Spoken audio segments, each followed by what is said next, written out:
Ok, on se retrouve aujourd'hui pour une nouvelle vidéo où on va traiter la troisième partie du message qui est Qui est le diable? On va aller dans le livre de Pierre, donc le premier épître de Pierre, au chapitre 5, et on va lire à partir du verset 8.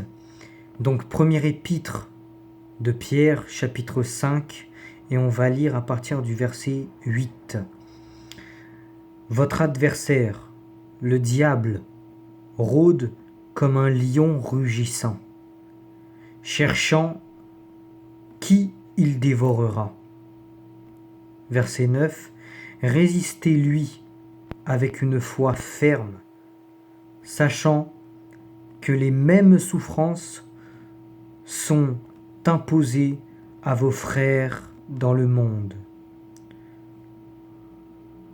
Le Dieu de toute grâce qui vous a appelé en Jésus-Christ à sa gloire éternelle, après que vous aurez souffert un peu de temps, vous perfectionnera lui-même, vous affermira, vous fortifiera, vous rendra inébranlable.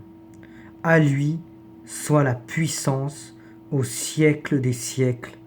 Amen. L'action de Satan contre les croyants. Il faut savoir une chose.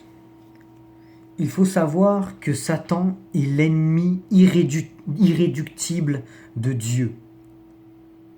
C'est l'ennemi mortel de Dieu, c'est l'ennemi premier de Dieu, depuis le commencement des temps jusqu'à maintenant et pour l'éternité.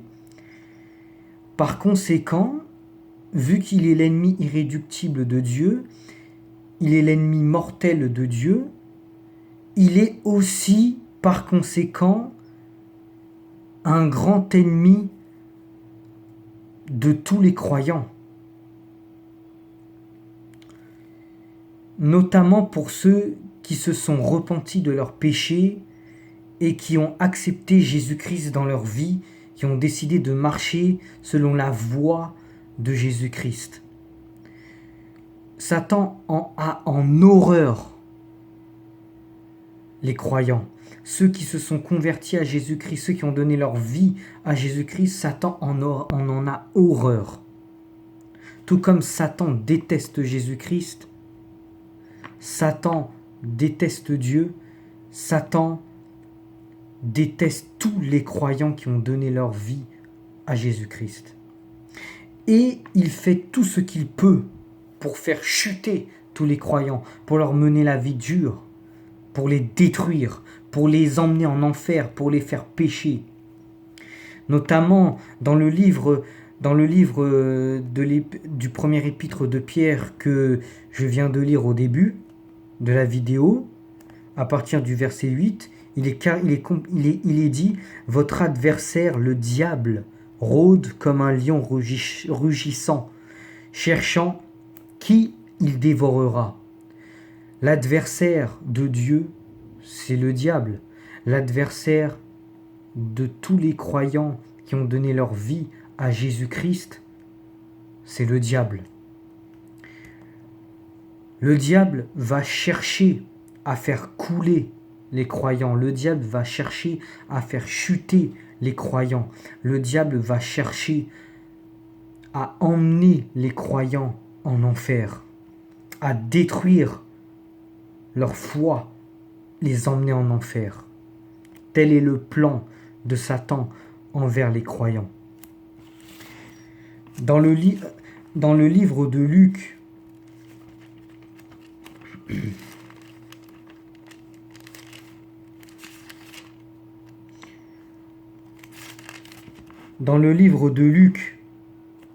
j'ai un exemple pour cela. Dans le livre de Luc, au chapitre 22, à partir du verset 31, il est écrit « Le Seigneur dit », donc le Seigneur Jésus, le Seigneur dit « Simon, Simon », qui était l'un des disciples de Jésus, « Satan vous a réclamé pour vous cribler comme le froment. Mais j'ai prié pour toi, afin que ta foi ne défaille point. Satan va tout faire pour nous cribler, pour nous faire chuter, pour nous emmener à pécher, pour nous emmener à trahir Dieu, pour nous emmener à trahir Dieu, pour nous emmener à nous détourner de notre foi en Jésus-Christ. Satan va tout faire pour. Il va tout faire et il n'abandonnera jamais.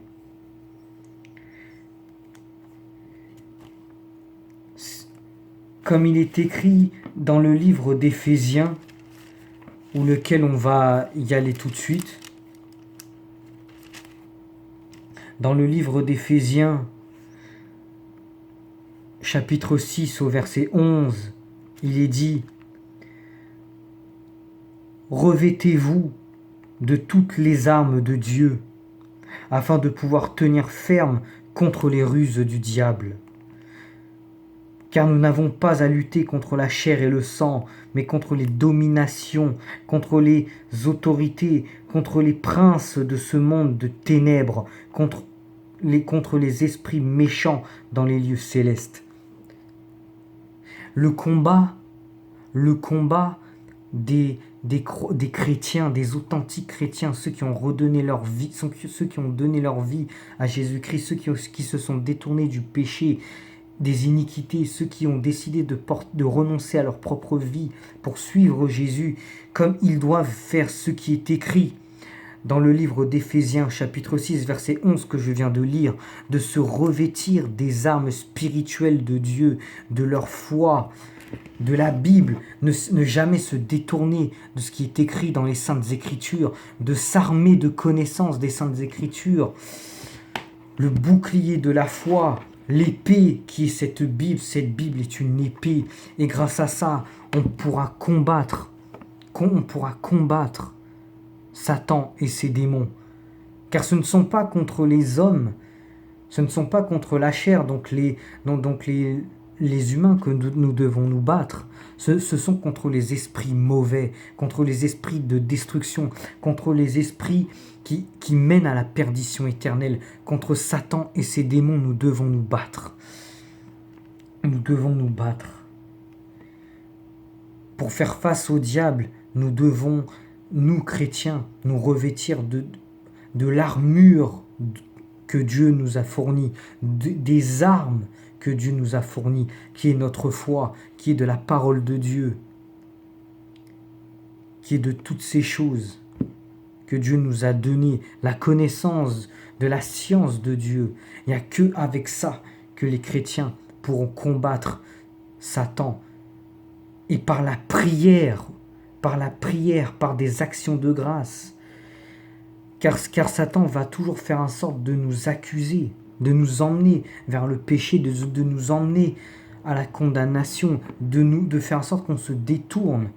Et d'ailleurs, il y a 5 points que j'ai notés, 5 points à retenir sur ce que Satan fait aux croyants qui ont la foi et qui ont donné leur vie à Jésus. 5 points que j'ai notés. Le premier point est le suivant. Il incite à la rébellion contre Dieu. Il incite à la rébellion contre Dieu. Satan veut emmener les chrétiens à un jour ou l'autre se rebeller contre Dieu, se rebeller contre les ordres de Dieu, contre l'autorité de Dieu. Satan veut emmener les croyants à se rebeller contre ce livre, contre les paroles de ce livre, contre les Saintes Écritures. Et comme il est écrit dans Genèse 3, dans Genèse 3, au verset 1 à 6, quand Satan commence à séduire Ève, en lui disant « Est-ce que Dieu a vraiment dit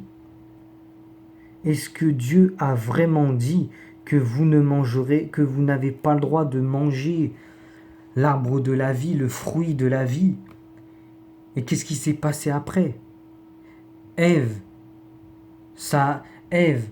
vu qu'elle a eu le doute, ça l'a emmenée à pécher. À ce moment-là, elle s'est rebellée face à ce que Dieu a dit au départ. Car au départ, Dieu a dit vous pourrez manger, vous pourrez manger de tous les fruits qui sont dans le jardin, mais le fruit de la vie, de la connaissance du bien et du mal, vous n'y toucherez point, vous n'y mangerez point, de peur que vous ne mouriez. Et à ce moment-là, Ève, qui s'est laissée séduite par les paroles de Satan, quand celui-ci lui dit « Est-ce que Dieu a vraiment dit ?» Ève a désobéi, elle s'est rebellée contre l'ordre de Dieu et a mangé de ce fruit et en a donné à son mari, Adam. Lorsque Satan a séduit Ève, Ève s'est rebellée. Elle s'est rebellée contre l'ordre de Dieu et a péché. Ou alors, un deuxième exemple qui est dans le livre de Job.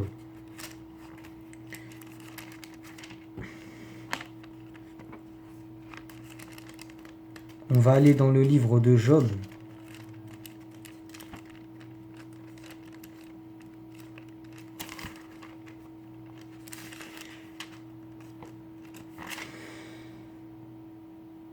Job,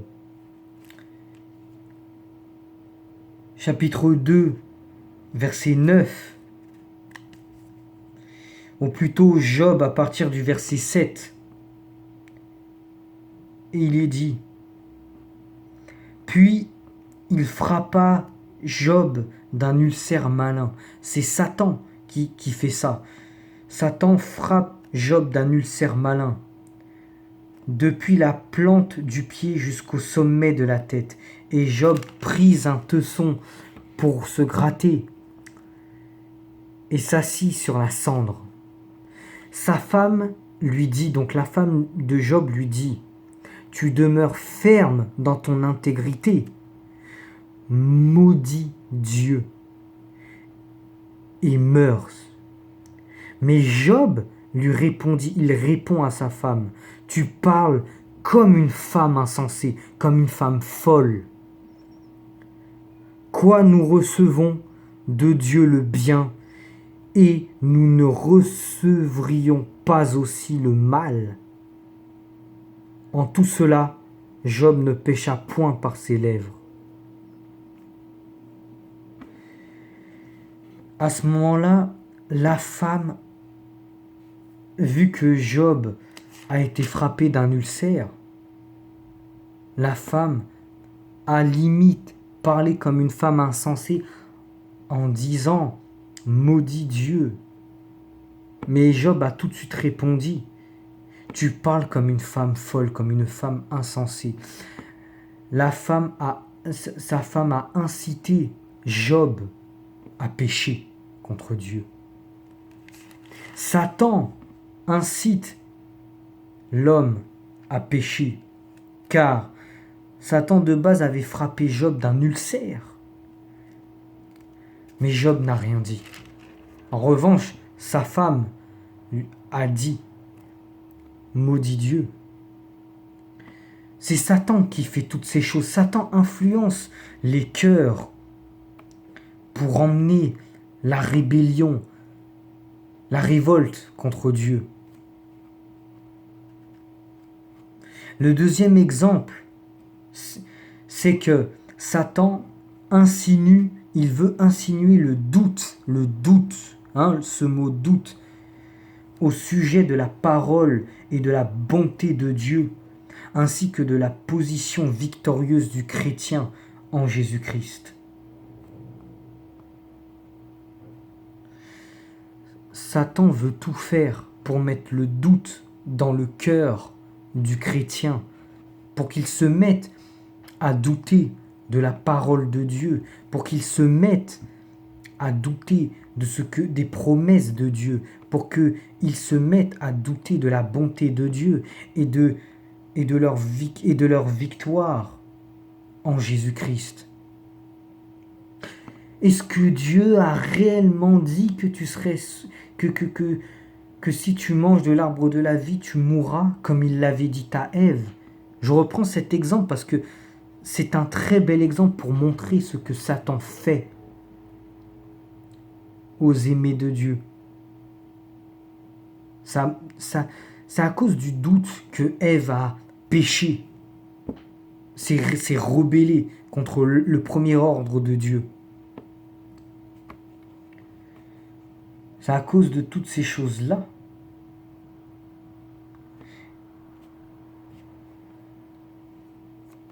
Et il y a aussi, Satan va tout faire pour vous faire culpabiliser quand vous péchez. Et il va tout faire pour vous dire, ah regarde, t'as péché. Parce que pécher, ça arrive à tout le monde. Même à un enfant de Dieu qui est pourtant reconverti, qui est pourtant repenti. Ça peut arriver. Ça peut arriver parce qu'on est encore sous notre enveloppe charnelle. Même si nous avons été sauvés, rachetés, ça peut arriver. Et Satan, et quand ça arrive, Satan, il va toujours être là pour nous accuser. Il va toujours être là pour dire, ah regarde, t'as péché, ah Dieu il te pardonnera pas. T'auras beau t'excuser, mais Dieu te pardonnera pas. Faut pas croire que c'est parce que t'es rené de nouveau en Christ que ça va être suffisant. Il va tout faire pour vous instaurer le doute dans votre cœur. Il va tout faire pour vous faire douter de ce qui est écrit dans les Saintes Écritures, des promesses de Dieu. Il va tout faire pour vous essayer de vous dire des choses, pour vous décourager, pour vous détourner de Dieu petit à petit. Ça commence toujours comme ça au début. Il plante sa petite graine et petit à petit, cette graine va grandir. Va grandir dans votre cœur. Ne laissez jamais le doute prendre le contrôle de votre cœur. Ne laissez jamais le doute s'installer dans votre cœur. Sinon, vous êtes fini. Comme Judas Iscariote, l'un des 12 disciples de Jésus, qui était resté 3 ans avec Jésus. Pendant 3 ans, il a mangé, il a bu, il a vécu avec Jésus. Il prêchait l'évangile, il guérissait des malades. Et pourtant, un jour, Judas a douté de Jésus. Et il n'était plus sûr d'être à la hauteur. Il n'était plus sûr de vouloir continuer à être un disciple de Jésus. Et c'est ce doute qui va emmener Judas à livrer Jésus, son maître, son sauveur, aux Romains. Et que Jésus va mourir crucifié. Et qu'est-ce qui va se passer après Judas, rempli de remords? Il va aller se suicider, se pendre aux branches d'un arbre. Le doute, c'est quelque chose de très dangereux. Même si ça arrive de pécher, reste dans l'attitude de la pure repentance. Demande pardon à Dieu. Dieu est bon et fidèle et juste pour te pardonner. Dieu ne se lasse jamais de pardonner à un cœur brisé. Si nous confessons nos fautes, il est bon et fidèle pour nous les pardonner. Seigneur Jésus. Quand le diable vous dit, ouais, là t'as péché, t'as vu ce que tu fais, tu n'es pas un enfant de Dieu, tu ne mérites pas l'amour de Dieu, ne laissez surtout pas ces voix vous installer un climat de doute dans votre cœur, jamais. Dites, mon Seigneur m'aime, je suis aimé de Dieu, je suis un enfant de Dieu, j'ai péché, je demande sincèrement pardon, je te demande pardon Seigneur d'avoir péché contre toi.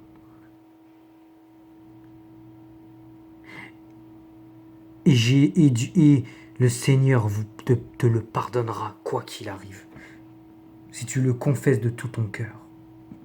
Ne laisse jamais Satan te mettre les doutes. Ne laisse jamais Satan te faire croire que tu n'es pas sauvé. Ne laisse jamais Satan te faire croire que tu n'es pas aimé de Dieu. Ne laisse jamais Satan te faire croire que le fait d'être sauvé par Jésus, d'avoir confessé tes péchés, de t'être repenti, ça ne sert à rien. Ne le laisse jamais te faire croire ça. Troisième raison, troisième point. Satan, il tente. Comme il a tenté Jésus.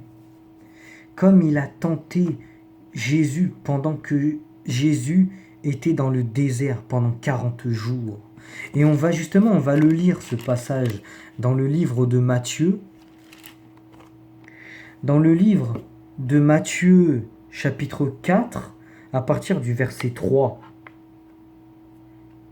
Ou plutôt, on va lire quelques versets à partir du chapitre 4, mais à partir du verset 1er. Qu'est-ce qu'il dit ?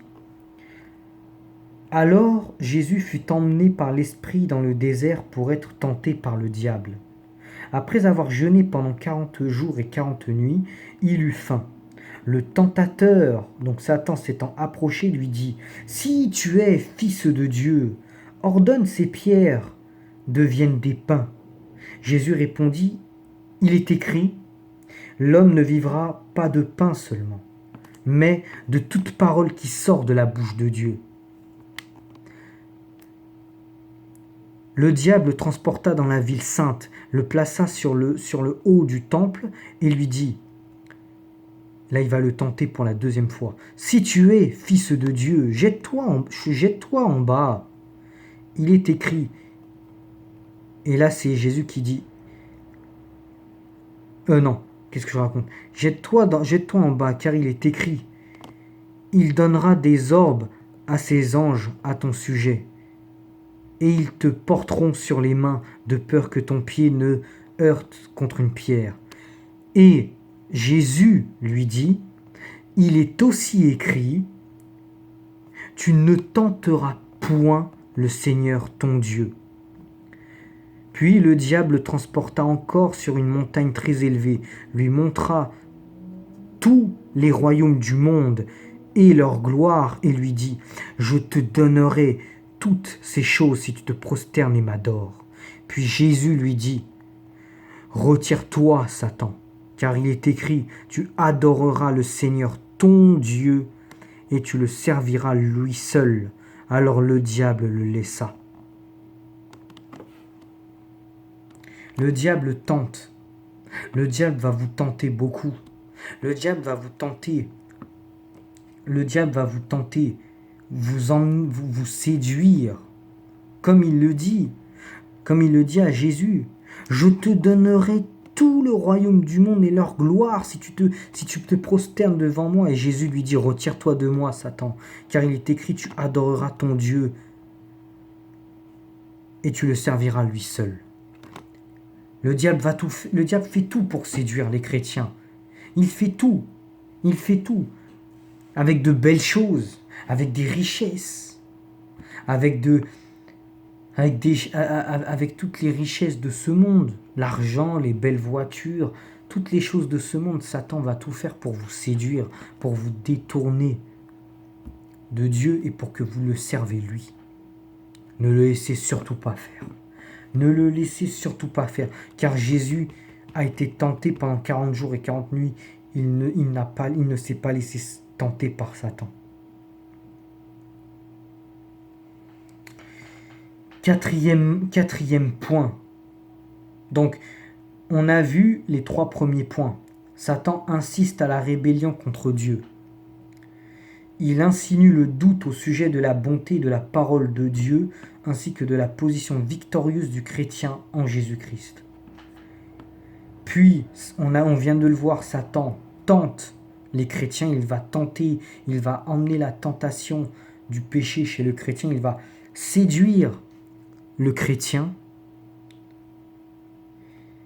4e point, Satan accuse en permanence les chrétiens, en cherchant à remettre en permanence en cause le pardon de Dieu. Comme par exemple, dans un exemple, qui est dans le livre des prophètes. Dans le livre des prophètes, on va aller dans le livre de Zacharie. Hein.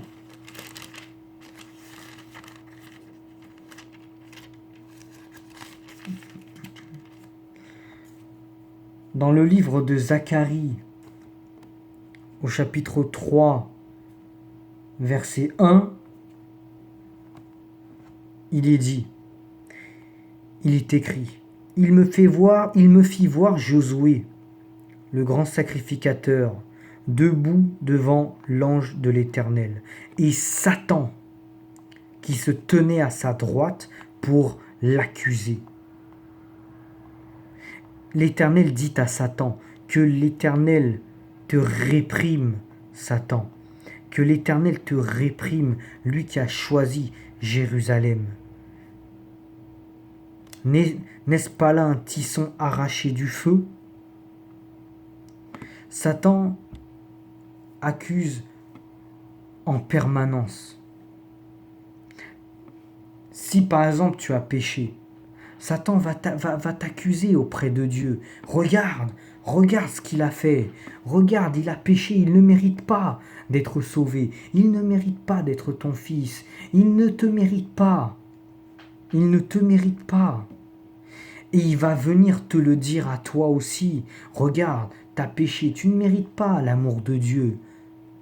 Tu ne mérites pas d'être un enfant de Dieu, car tu as péché contre Dieu, tu as péché contre lui. Tu ne mérites pas sa grâce, tu ne la mériteras jamais. Abandonne, ça ne sert à rien. Il va tout faire pour te dire ça. Il va tout faire pour que pour remettre en cause le pardon de Dieu dans le cœur du chrétien. Il va tout faire pour t'accuser en permanence. Le moindre petit truc, Satan sera là pour déjà te dire que tu ne mérites pas l'amour de Dieu, mais aussi pour dire devant Dieu, regarde ce qu'il a fait. Il ne mérite pas d'être sauvé. Je l'accuse, mais n'oublie jamais un truc. Là où Satan t'accuse, n'oublie jamais que tu as un avocat auprès de toi. Tu as un avocat, l'avocat qui s'est sacrifié à la croix pour toi, un avocat qui est mort à la croix pour tes péchés, un avocat qui a accepté de se faire clouer les mains et de verser de son sang pour te délivrer de l'esclavage du péché, de la loi du péché, pour te délivrer de la puissance de Satan. C'est Jésus-Christ. Là où Satan t'accuse, Jésus te défendra. Là où Satan te condamne, Jésus te défendra et te sauvera. N'oublie jamais ça. N'oublie jamais que tu as un avocat, l'avocat de tous les avocats, l'avocat contre lequel rien ne peut le nuire, rien ne peut l'atteindre. C'est Jésus, car Jésus, comme le Père, il sait tout. Il sait tout. Et si tu demandes pardon de tout ton cœur, Jésus parlera de toi auprès de Dieu, le Père, et tu seras totalement pardonné, peu importe ce que Satan peut dire. Ne laisse jamais Satan te mettre, rappelle-toi, ne laisse jamais Satan t'éloigner de l'amour de Dieu. Ne le laisse jamais. Ne crois jamais à ce qu'il va te dire. N'oublie pas que Satan est le père du mensonge. Ne crois jamais à ce qu'il va te dire. Jamais. Si jamais tu entends un truc, une voix qui te dit, ou une pensée, ah, Dieu ne m'aime plus. Non. Chut. Dieu t'aime. Dieu t'aime. Dieu t'aime. Satan va aussi tout faire pour opprimer les croyants. Il va tout faire pour opprimer les croyants. Faire très attention avec ça. Très très attention.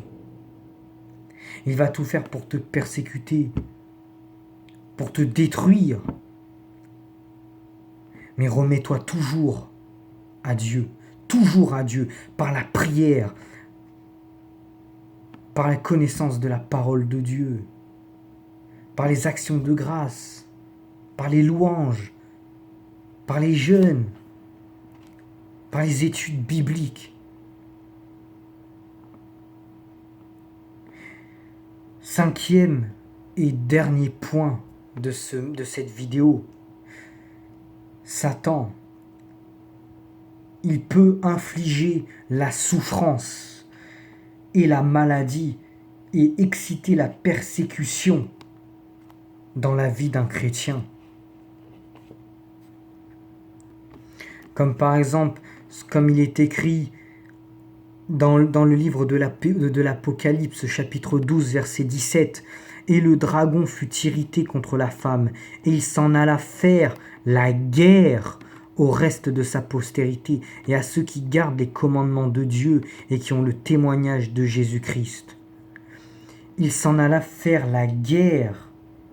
Il excite la persécution. Il s'en alla faire la guerre.